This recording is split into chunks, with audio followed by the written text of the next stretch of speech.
আসসালামু আলাইকুম আপন মানুষজন অনলি কুকিং রেসিপিস চ্যানেলের পক্ষ থেকে জানাই স্বাগতম। আজকে আমি আপনারা লাগি লই আইছি একদম সহজ উপায়ে সঠিক পরিমাপ সহ মালপোয়া রেসিপি। আমার আজকের এই ভিডিওটা যদি আপনারা ফলো করিয়া মালপোয়া বাসাত বানাইন তাহলে আপনার মালপোয়াগুলো হইব ওলাখান ফুটবলের মতো ফুলবো আর গুল গুল দেখতে হইব। তো আমি কিলাখান এই মালপোয়াগুলো বানাইছি আপনারা দেখাইরাম। প্রথমে নিছি বড় একটা মিক্সিং বাটি, আর এই মিক্সিং বাটির মাঝে নিলাম আমি মেজারমেন্ট কাপ দিয়ে 1 কাপ পরিমাণ প্রথমে ময়দা। আমি সম্পূর্ণ কিছু ও কাপ দিয়া দিমু, আপনারা যে কাপ বা যে বাটি নিবা ও বাটি দিয়ে সব কিছু দেওয়ার চেষ্টা করবা। এখন আমি এখানে নিছি 2 কাপ পরিমাণ ময়দা আর নিলাম 1 কাপ পরিমাণ সুজিগুলা ছোট দানা বা বড় দানা হইলে কোনো অসুবিধা নাই। 2 কাপ নিছি ময়দা আর 1 কাপ দিলাইরাম আমি এখানে সুজি। ও কাপ দিয়া 1 কাপ পরিমাণ আমি দিলাম চিনি। একদম সহজভাবে সঠিক পরিমাপ সহ আপনারা সব কিছু দেখাইরাম। আপনারা আশা করি ধৈর্য ধরিয়ে পুরা ভিডিওটা দেখবা। সামান্য পরিমাণে দিলাইরাম লবণ। এখন সবগুলারে একটু বালা করে মিশাইয়া নিরাম।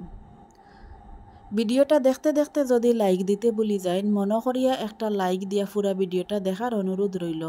আর যদি আমার আজকের এই রেসিপিটা আপনার কাছে ভালো লাগে চ্যানেলটারে সাবস্ক্রাইব করিয়া সবসময় আমার পাশে থাকবা, আমারে সাপোর্ট করবা।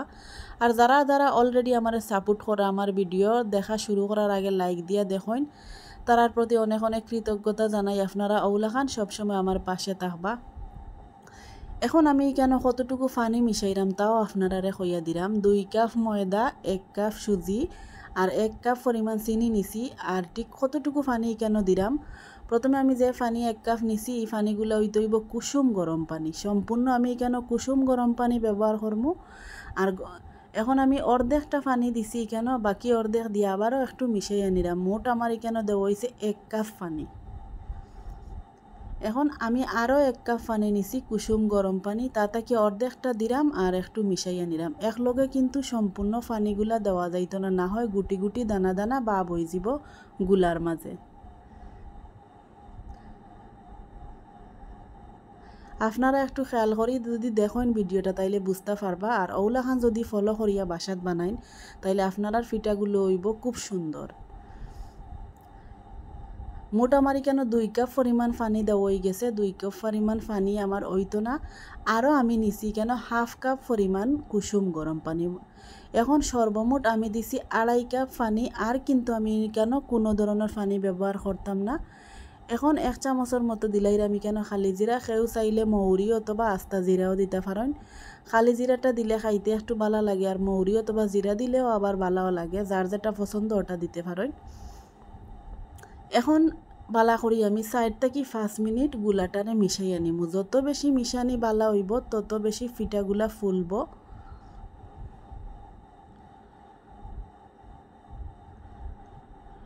একটু সময় নিয়ে বালা করি একটু মিশাইতে হইব গুলাটা।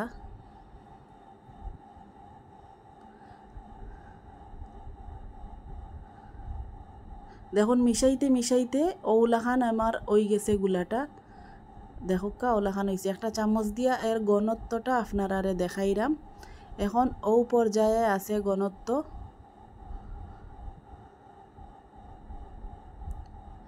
এখন একটা ডাকনা দিয়া ডাকি আমি 20 মিনিট রেস্ট রাখি দিব। 20 মিনিট পরে আপনারা দেখাইরাম। দেখোকা গুলাটা এখন রেস্ট রাখার কারণে কিলাখান হয়েছে আগে থেকে অনেক বেশি ঘন হয়ে গেছে আর খুব সুন্দরভাবে সেট হয়েছে। এখন আবারও 4 থেকে 5 মিনিট সময় নিয়ে আমি বালা করে একটু মিশাইয়া নিলাম। মনে রাখতে হইব খুব বালা করে মিশাইতে হইব। পোয়া পিঠা বা তেলের পিঠা অথবা মালপোয়া এগুলার যদি গুলাটা বেশি পারফেক্ট হয় তাইলে পিঠাগুলাও খুব সুন্দরভাবে ফুলে, আর কোনো পিঠা একদম নষ্ট হয় না। খুব সুন্দরভাবে পিঠাগুলা গুল গুল হয়, বলের মতো ফুটবলের মতো ফুলব আর অনেক বেশি নরম হইব। এখন একটা চামচ দিয়ে আমি আপনারা দেখাইলাম। দেখোকা এখন ও পর্যায়ে আমার গুলার ঘনত্বটা হইছে। এখন তেলো বাজার ফালা। আমি একটা কড়াইয়ের মাঝে পরিমাণ মতো তেল নিছি, আর যত সময় আমি তেল গরম করছি ঠিক তত সময় আমি ওই চামচটাও গরম করছি। এই চামচটা নেওয়ার কারণ হইল সবগুলা পিঠা যাতে এক সমান হয়, গুল গুল সুন্দর হয়। আপনারা না চাইলে শুধু কড়াইয়ের মাঝে ওলাখান বাঁচতে পারেন, কোনো সমস্যা নাই, বা যে কোনো প্যান বা যে কোনো কিছুর মাঝে।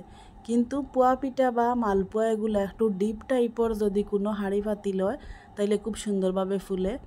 এখন আমার তেলগুলা পারফেক্ট হয়েছে কিনা আমি একটু চেক করিয়া নিছি। আর গরম চামচের মাঝে আমি কেন দিলাইরাম 1 চামচ পরিমাণ গুলা। আর চুলার আঁচ কিন্তু মিডিয়াম টু লোর আছে, কারণ তেল বালা করে গরম হওয়ার পরে চুলার আঁচটা একদম লত রাখিয়া এই পিঠাটা বাছতে হইব। এখন দেওয়ার পরে কয়েক সেকেন্ডের ভিতরে দেখমু আমার পিঠাটা আস্তে আস্তে ফুলিয়া তেলের উপরে বাসি দিব। আর যদি চামচটা খুব সুন্দরভাবে গরম হয় তাইলে চামচটা কি পিঠাগুলা খুব সুন্দরভাবে উঠি আইব। দেখক আমি চামচটা আস্তে আস্তে নাড়াচাড়া করিয়া দিলাম যাতে পিঠার সব সাইডে তেল লাগে।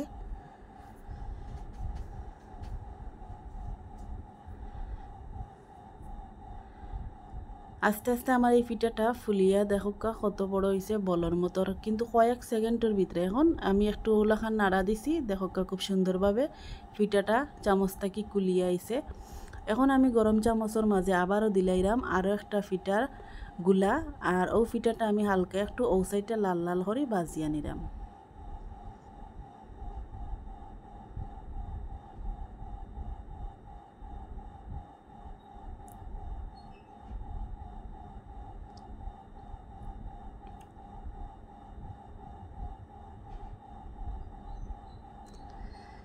মালপোয়া বানাইবার লাগি তেলর গরমর পরিমাণটাও কিন্তু বালা করে বুঝতে হইব। যদি অতিরিক্ত তেল গরম হয়ে যায় তাইলে মালপোয়াগুলা ফুলতো না। দেখকা এখন আমার একটা মালপোয়া বাজা হয়ে গেছে, আমি তেলের চামচ দিয়ে তেল জড়াইয়া উঠাইয়া নিলাম। আর আরও একটা মালপোয়া আমার চামচের উপরে ফুলিয়া উঠে গেছে, আমি একটু নাড়া দিলাম, দেখকা খুব সুন্দরভাবে কুলিয়া আইছে। ওলাখান করিয়া সবগুলা আমার মালপোয়া বাজা হয়ে গেছে। এখন সম্পূর্ণ মালপোয়াগুলা আপনারারে দেখাইরাম। দেখো প্রতিটা ফিটা হইছে একদম ফুলকো ফুলকো, খুব সুন্দর। আর একই সাইজের হইছে সবগুলা ফিটা।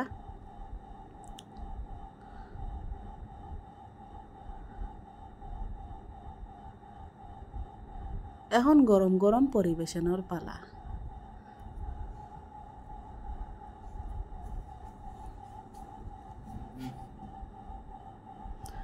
সবগুলা ফিটা আপনারা লাগে আমি শেয়ার করলাম বানাইয়া, আর দেখাইলাম প্রতিটা ফিটা কিলাখান গুল গুল ফুলকো ফুলকো হইছে, নরম তুলতুলা। আপনারা যদি আমার আজকের এই ভিডিওটা ফলো করিয়া ওলাখান বাসাত বানাইন তাইলে প্রতিটা ফিটা আপনারারও ওলাখান ফুলকো ফুলকো হইব।